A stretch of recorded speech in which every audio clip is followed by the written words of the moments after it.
I'm so proud of you for putting this book together, and the reason why is because in this streaming generation, we're watching these old movies and classic films, but we don't know the story about those that we're watching in action. Very, very, very true. I mean, one of the people I spoke to for this book was Gray Fredrickson. Gray was the producer of Godfather 2, won the Academy Award for Godfather 2, worked with Brando on Godfather. He worked with Brando on Apocalypse Now.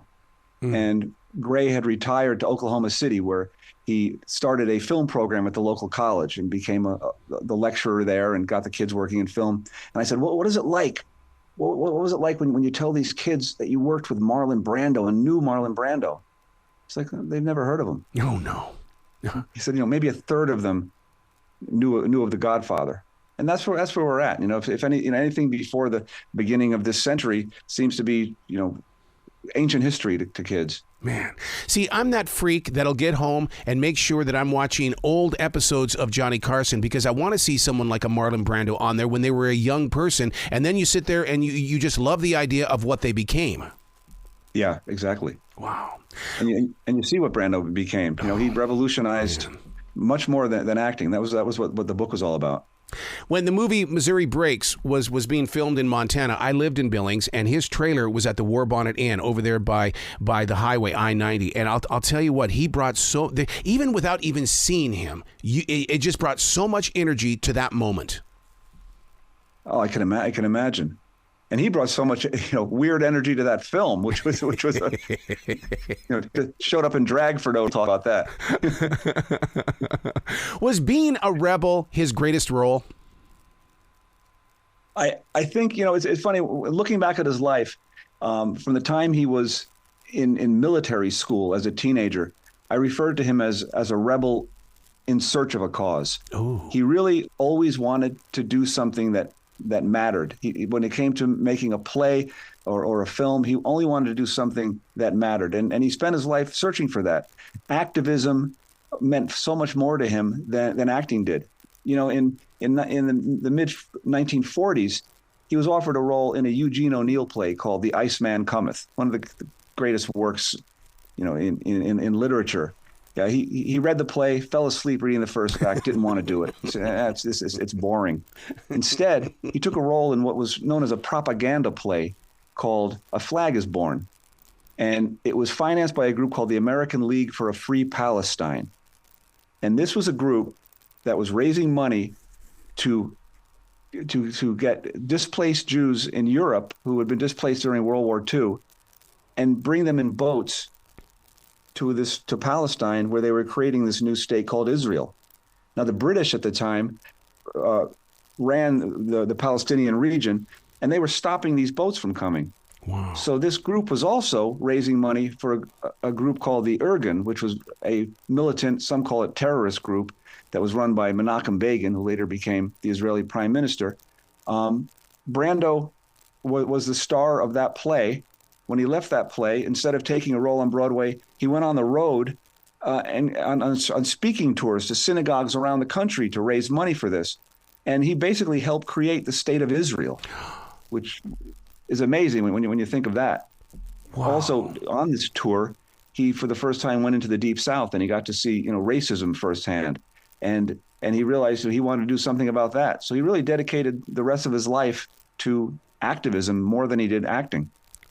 To pull from the inside like that, because that takes courage, confidence, forgiveness, and compassion. Yeah, he had all that, and he had a real vulnerability that he brought to acting. People didn't do what Brando did when he was on stage in A Streetcar Named Desire, where he really made his first mark. He was the villain in the play.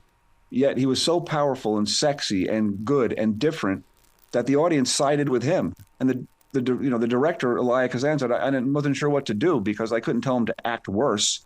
But, nobody had done this before. He mumbled on stage. If he had an itch, he scratched it. If he had a cold, his character had a cold. That never happened before. And he brought that with him to Hollywood. See, I love that kind of acting when you can bring in the moment of now, because that's the one thing they try to train us in radio. If it's falling apart, do something with it, man. That's a moment that nobody else is going to get. Have fun with it.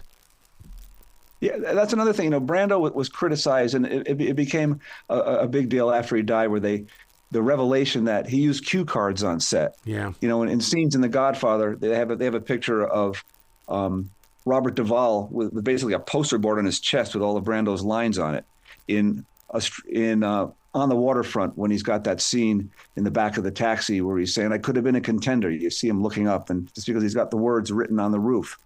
And it wasn't that Brando was lazy. It was a deliberate technique that he used to see the words for the first time, to hear somebody say something to him, take a moment to let it sink in, and then react rather than just repeat your lines. People that I spoke to for the book, so some film experts, compare Brando to Bob Dylan. When Bob Dylan came on board on the pop scene, pop music changed. Before him, you could be a Frank Sinatra, you could be a Doris Day and sing someone else's songs. Everybody sang the same songs. After Dylan, with few exceptions, you had to sing your own song and do it your own way. And that's what Brando brought to acting. Oh, my God. Just you sharing that story right away, I'm thinking of what every comedian has told me. It's all in the pause. Give people a chance to catch up and then have their own interpretation and reaction. Yeah. I mean, and people weren't used to that. You can see that in films where Brando is with actors, from the quote old school. That's why Brando always stood out. He never phoned it in. And that's the thing. Even in the 1960s, which they call his lost years, because he dedicated most of his time to political and social activism, took a few roles here and there. And all those movies, most of them were flops. He's tremendous in all of them. And they're very different. And he never phoned it in. You talk about those cue cards. I fell deeper in love with the book even more because I didn't know that about him. And I go, and I feel less guilty about everything that I do has to be written down. I could not do anything unless I had words in front of me. Right. That's the business. Yeah. That's it. Wow. He just he liked to see it for the first time. With so much emotion that he would put into his roles, he had to have lived it, because, how do we feel it if he didn't live it? That was part of what method acting was all about. The method acting, came from Stanislavski, a director and acting teacher in Russia. It was brought to the States in the 1930s by people like Elia Kazan and by Brando's acting teacher, Stella Adler. And the idea was to take a role and use your own experience, find that connection, use your own experience to learn the character and get into the character. Brando said he wasn't a method actor. He didn't subscribe to that, because Stella Adler taught him you're also allowed to use your imagination. You don't really have to live it. But Brando did want to live it. He did a movie called Burn in the late 1960s. It was a movie where he played a British agent in 1840 who was sent to the Caribbean to stir up a revolt among the people there so they could take over the sugar trade. And Brando did that role, and he wanted to find a connection between what went on in the 1840s to what was going on in America at the time. So what did he do? He started hanging out with the Black Panthers. Oh, God. He went from, and this is a guy who marched with Martin Luther King, who stood behind Martin Luther King on the steps of the Lincoln Memorial when King did his "I Have a Dream" speech. But Brando, he saw what happened with the riots in the country and the civil unrest and the assassination of Martin Luther King. Here he was with the Black Panthers in order, starting out basically to research this role and make it mean something. Wow.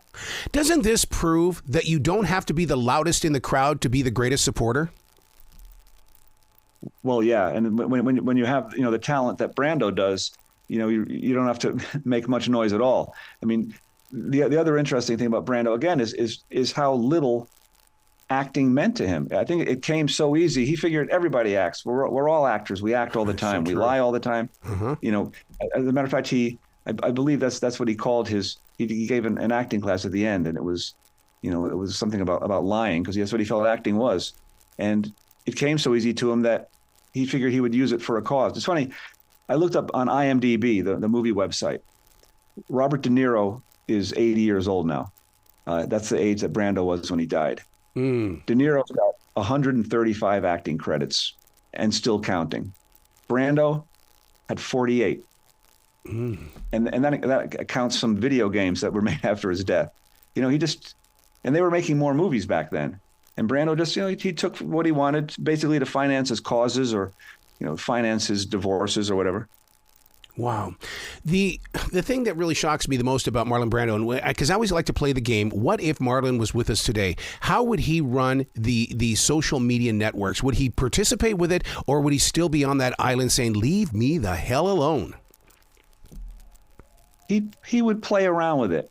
I mean, I think you see the way he was able to manipulate the press. He manipulated the press and the early social media by ignoring them. And then when he did speak to them, to the gossip columnists or whatever, he would lie. When he wanted to, later in life, if he wanted to speak to the world, he'd call his pal Larry King and get an hour or two on the Larry King show. Yeah. But I think one of his greatest performances was his greatest tragedy, when in 1990 his son Christian shot and killed the lover of his half sister Cheyenne in Marlon Brando's TV room while Marlon Brando was in bed. I was working for a what they called tabloid television back in the day, on a television show in New York. And I remember the first day of the hearing, I was in New York City. My producer reporter was in Los Angeles. And I said, look, Marlon Brando, never speaks to the press, never comes out. If he comes out of that courthouse after this hearing and there's a chance to ask him any questions, get something from Marlon Brando. Well, Brando walks out of court after that hearing, and at his side is Robert Shapiro, later of O.J. Simpson's Dream Team. Yeah. And Brando walks up to a bank of microphones and a wall of media, reporters and photographers and crews. And he stood there, and everybody just stood there. Nobody asked a question. And Brando gave his speech. He talked about the messenger of misery coming to his house. And everybody said, thank you, Mr. Brando. And I'm watching this on a feed. And I'm like, you had the great white whale literally in front of you. You didn't throw a single harpoon. And, wrote out a list of questions that if he ever comes back, ask these questions about him and Christian and his life, et cetera. Well, Brando came back every day after court, and he spoke to the press, and he manipulated the press. And behind the scenes, Robert Shapiro worked out a deal for Christian Brando, where he was sentenced to 10 years and served 5. And they got Cheyenne out of the country and back to Tahiti so she wouldn't have to testify. And there was Brando, working the press, working the media. Wow. And I think he'd have, great fun with it today. Burt, I can't tell you how much I can relate with what you just shared. I'm a broadcast instructor, and that is every bit the reason why I will put them on the spot and ask a question, and they go, why do you always do that? Because you're going to be put in a position such as this thing with Marlon Brando, and you're not going to be able to speak. You've got to have the courage to say something no matter what's going on. Yeah. And that's what he did. Another thing with Brando was, compare him to Bob Dylan, you can also compare him to John Lennon. Oh, my goodness. Because, but Brando was the first, he was the celebrity who took his power as a celebrity and used it for a cause. The first time he showed up as a, quote, activist was outside San Quentin prison at the execution of Carol Chessman, who was the most famous death row inmate in America. He'd been on death row for about 8 years. He'd had 8 commutations of his sentence. He'd written books. He was on the cover of Time magazine. And at this latest execution date, the crowds were outside. There were Quakers and Berkeley activists. In the middle of it is Marlon Brando in his suit, standing there all night with the crowd, speaking to the crowd later. And he was humiliated for it. The gossip columnists at the time said, oh, he's doing it for the publicity. He's doing it because he wants to make a movie, and what a fool. And like John Lennon, he wasn't worried about making himself look foolish on behalf of the causes that he believed in. Sending Sacheen Littlefeather to the stage to reject his Oscar for The Godfather, things like that. Brando took his celebrity and tried to use it for something good. Wow. Am I wrong to say that I believe that Brando allowed his energy to blossom inside of Johnny Depp? It's funny when I look at the actors today who want to be, new, who are looked at as new Brandos. Depp was the one who stood out to me. They were friends. Depp didn't just worship Brando. He loved the guy. They were in Don Juan DeMarco together. Yes. They were really good in that. Depp directed Brando in 2 films. I don't know if those films were ever officially released. But Depp also did the same thing with his role. He took roles that the leading man, the Hollywood leading man wouldn't normally take. Pansexual roles, Ed Wood, Willy Wonka, roles like that. Even in The Lone Ranger and Tonto, he played strange roles, and that's the kind of thing that Brando did. Yeah. And in his personal life, unfortunately, that echoed Brando as well. Everybody remembers Brando, or maybe some people do, wedging himself into the witness box to speak at Christian Brando's hearing, a sentencing hearing. And there was Brando with his little ponytail, yes, speaking very softly about what a terrible father he was. Wow. You go back to Johnny Depp at his divorce trial, which was, again, televised and streamed everywhere. And he's talking about his relationship with Amber Heard. And I was on the phone at the time with Gray Fredrickson, the producer of Godfather 2 and Apocalypse Now. And he says, "You watching Johnny Depp on TV? He's doing a Brando." Yes. He's doing a Brando. Yeah. And he was doing a Brando, all right. Burt, you got to come back to this show anytime in the future. 20 minutes is not enough with you, dude. Oh, well, I've got another book coming out in October, so have me back. I would love to. Will you be brilliant this weekend, okay? Thanks, you too. Have a great one.